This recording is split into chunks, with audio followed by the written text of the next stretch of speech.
Good Monday morning. You know, the last few weeks we've been talking about some hard topics, and I wish I could say today isn't any harder, but it kind of is. I wrote the book Flying Solo years ago. It was never meant to be a book. It was just the journals. They really were my prayers after my divorce because I was hurting so bad I didn't even really have the ability to pray out loud, so I would write my prayers down, and I never intended them to become a book, but they did. And as we approach this topic on our Monday Musing today, I'm just going to ask you to give me just a minute to share from here because it felt really fitting with the topic of divorce that we're going to talk about for a few minutes. The book starts this way: grief has no etiquette. It is slobbery and mean, obtrusive and inopportune, smothering and rude. And it had taken up residence in every cell of my body. As I sat in the unfamiliar church that morning, it would offer me no wavering ounce of mercy. The divorce papers that would end my 13 years of marriage had just been delivered, and every part of familiar was gone. Today would be no different.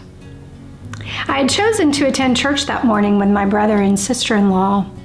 No one would know me there, and I would be given yet a little more time to absorb my grief in anonymity.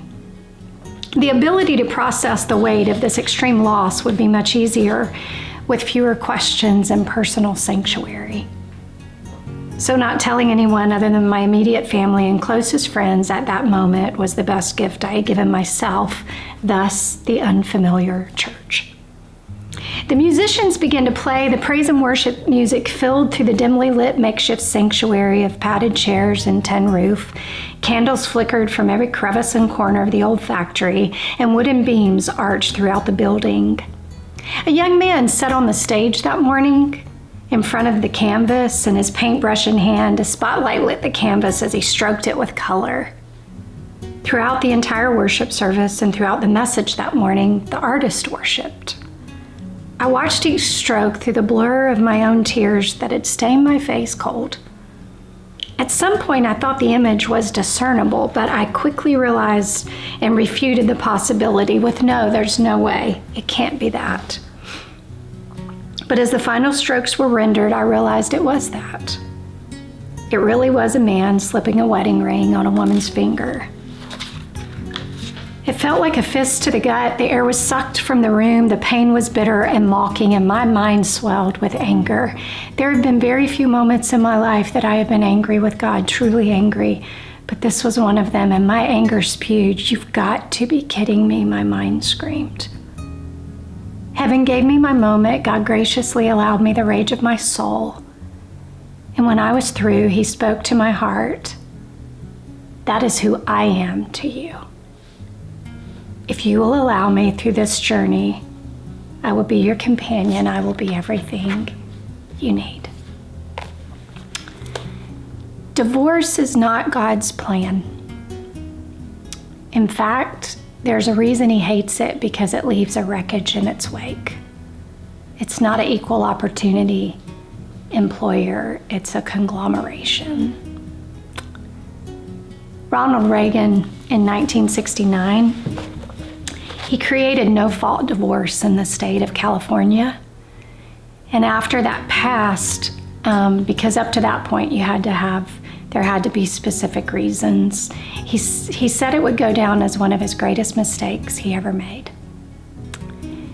And so Jesus doesn't leave adultery untouched. He doesn't leave divorce untouched in the Sermon on the Mount. And he says this as we continue in chapter 5. He said, remember the scripture that says whoever divorces his wife, let him do it legally, giving her divorce papers and her legal rights.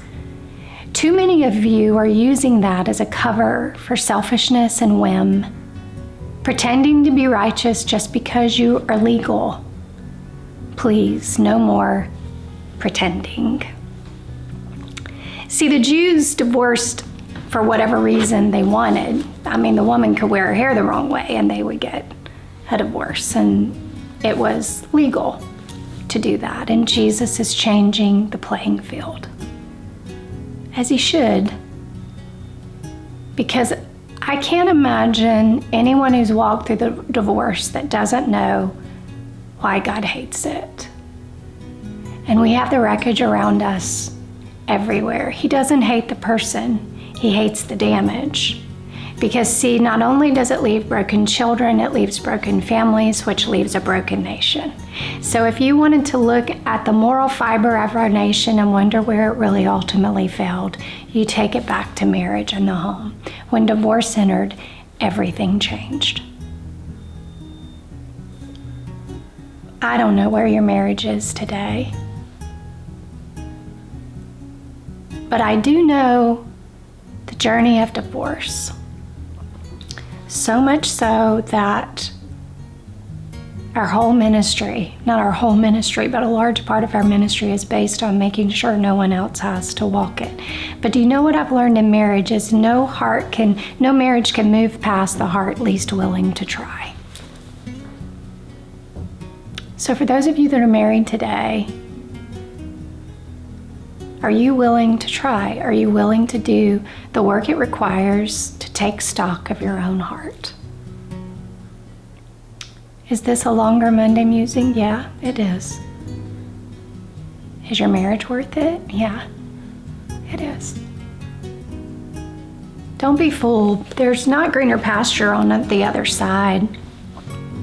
You know, I mean, a cow is a cow is a cow no matter what side of the fence he's on.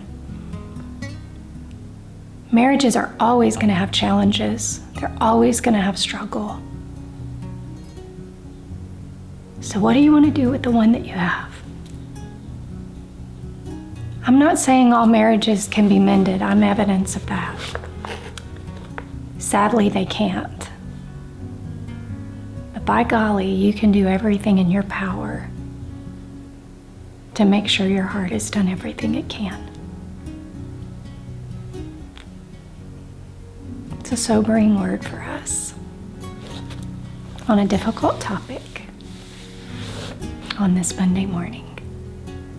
If your heart was encouraged today, please know that we have many other resources available for you.